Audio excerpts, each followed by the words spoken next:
I am the one who shines through you when you leave me room.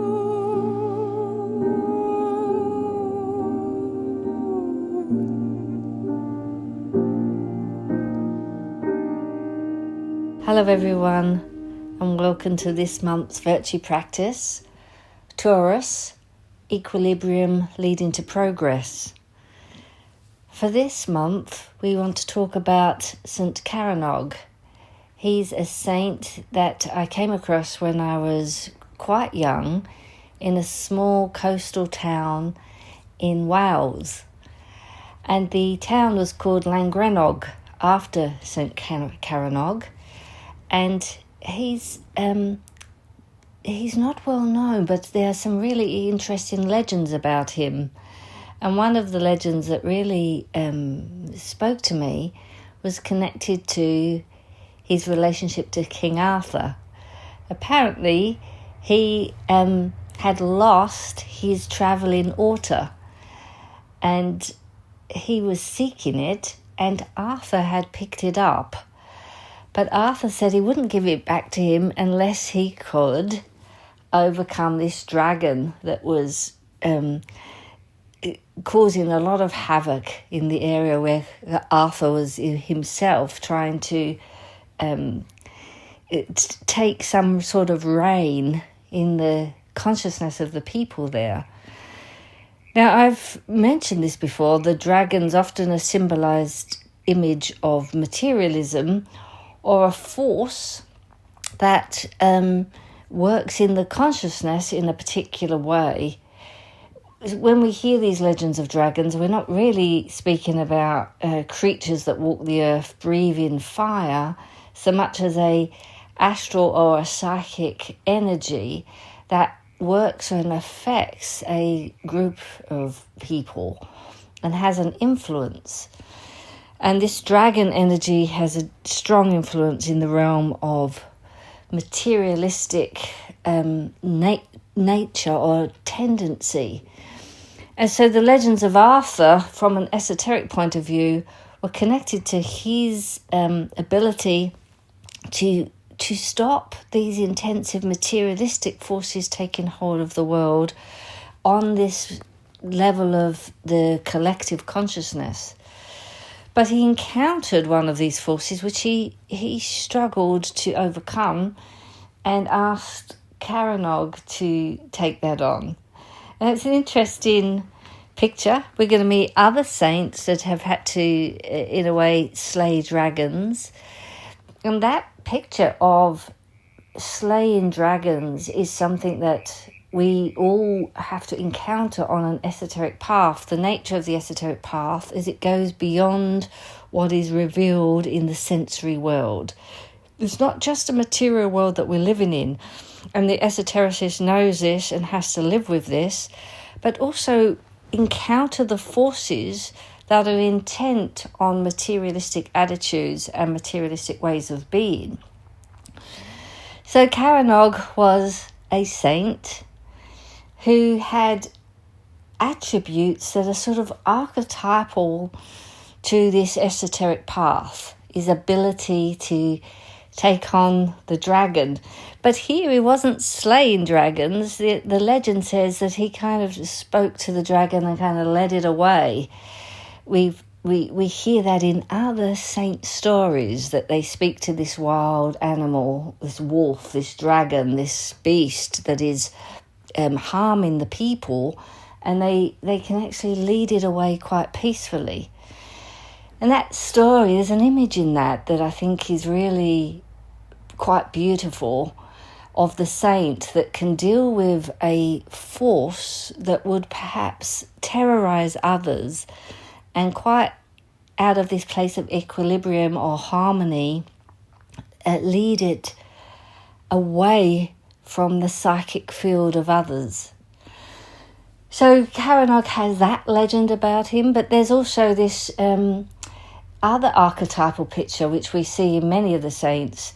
One day he was whittling away and a dove came down and took some of the shavings of the wood and moved it to a point where he then knew he had to follow and build the church there.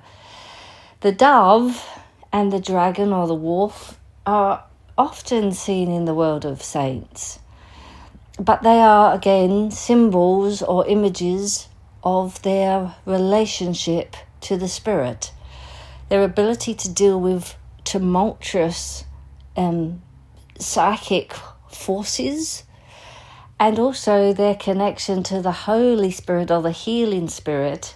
The dove is as a guiding force, as a guiding principle in their life. So Carannog is, I think, mostly important to me because of the experience I had at Llangrannog, at his place, and how that carried for a long time in my life. And actually, Andrew and I were at Llangrannog at the same time way back then, and he wrote a song back to Llangrannog because, like myself, he was deeply moved by being at this place. And what would you like to say something about that experience for you? Well, I think initially what the experience was at the time not mentally connected to knowledge of a saint, but there was a certain energy there that pulled you in, that you could feel was mysterious and kind of pushed you to explore. And I think that's, there was no doubt in my mind that was a special place. And it was interesting, in fact, that for myself, many years later, it was only that I discovered that Llangrannog was in fact named after Carannog. And then the search became, well, who was this man? Who was this person that arrived and is listed with the Cornish saints, and probably only one of 5 saints that in fact is recognised and listed as being connected to King Arthur. So it was really going back the second time that the mystery deepened, and where the search for more knowledge of this saint took us through the old churchyard and up behind the church, which apparently is not far from his original church.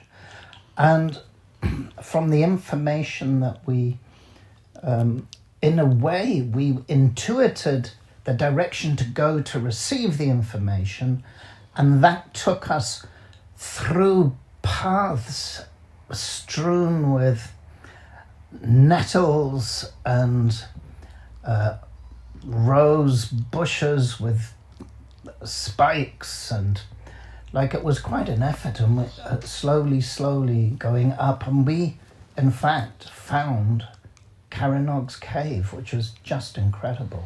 Yeah, it was quite something there to meditate there and to be in that place.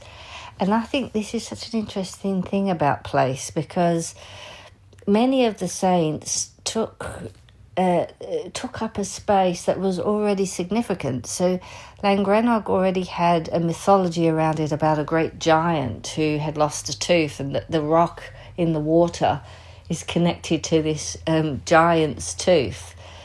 And what does that mean is, in a certain sense for me, is that the place already holds a power and it has a story. And we see that in many of the saints, or the places of residence where they feel the energy of the land, and they also work in the energy of the land. There's something already there we'll hear about this with places like Iona or Lindisfarne. There's something often in the land, not always, of course. Sometimes we recognise it's where the saint themselves were born. Something seems to be active there, but with Llangrannog, it was already a place of story, of mythology, of power, and even today, even though it's such a tiny little place, it draws a lot of people. Very few probably for the Saint Carannog, but because there is something there. And that is it really interesting that in this world, even though the saints are working otherworldly simultaneously, there are these places of power, these potency, and the saints themselves recognise it. So Saint Carannog was also born very high. He was supposed to take hold of, take a station which would put him in a way in charge of parts of Wales. He renounced all of that and decided to go into his quest at this place, which was then named after him. What it was named for, I'm not sure, but Llangrannog. He became a hermit. He lived a hermit life. A hermit life there. In that cave that we found. In that cave. And created the church, which was then, the new church was built on top of that. And he actually also gave teachings, so people would come to him. Now, there are other churches connected to him in England because there is some movement of him. But we're really not so much looking at those things on a trail of external things, but more experiential things. And there is this experience there in Llangrannog. Absolutely. I mean,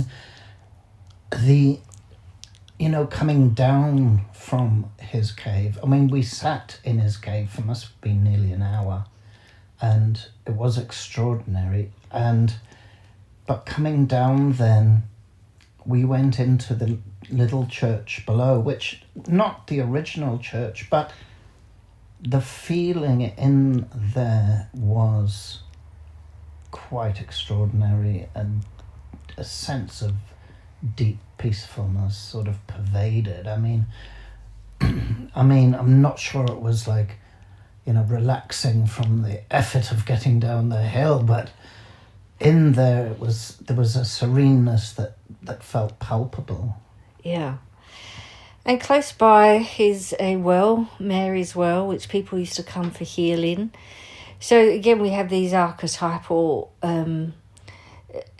pilgrimage experiences of that same area, which appears to be already a power that's available. So when you wrote back to Llangrannog, what was you trying to put into that song? Well, it's an instrumental on my Naked Spirit album, and really was simply trying to imbibe the sense of mystery, the sense of adventure, and the sense of peace, and try to, put all that into a few bars. Well, it's wonderful that we've got that opportunity to listen ourselves. I know when we've spoken about it before, I said to you, when you've created a piece of music, what's it like for you listening to it? And you said it takes you right back there. The music itself can bring you back to the experience of the place or the experience that actually called up or helped you to create that piece of music. So for you, listening to your own piece of music of Llangrannog, what does it really bring you back to? Well, pretty much exactly what you said. It takes you back to that space, to that time, and you can reflect again on not the memory of it, but the actual feeling of it, which I think is important. Yeah, so Carannog, not a well-known saint, but carried some of these archetypes, which in a way is a signature of the saintly stream of which he was initiated into. And he found a place or space which he could really let unfold his development in a place of power which actually supports development. And I think that's interesting that it's not easy necessarily today to find those places, even though they do exist.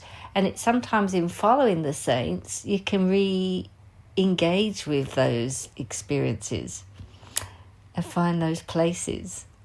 Absolutely. So we're going to listen to that, and we will work with allowing the song to work on our feeling experience, what we have available to let this piece of music move us, and then we'll follow the feeling stream that's connected to the exercise of this year's virtue practice.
So we've heard this wonderful piece of music to Llangrannog, but we let the music go and just allow ourselves to connect to the feeling, experience inside of ourselves.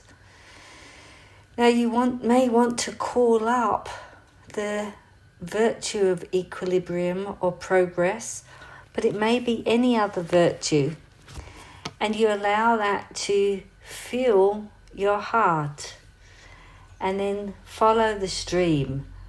I feel this virtue in my heart.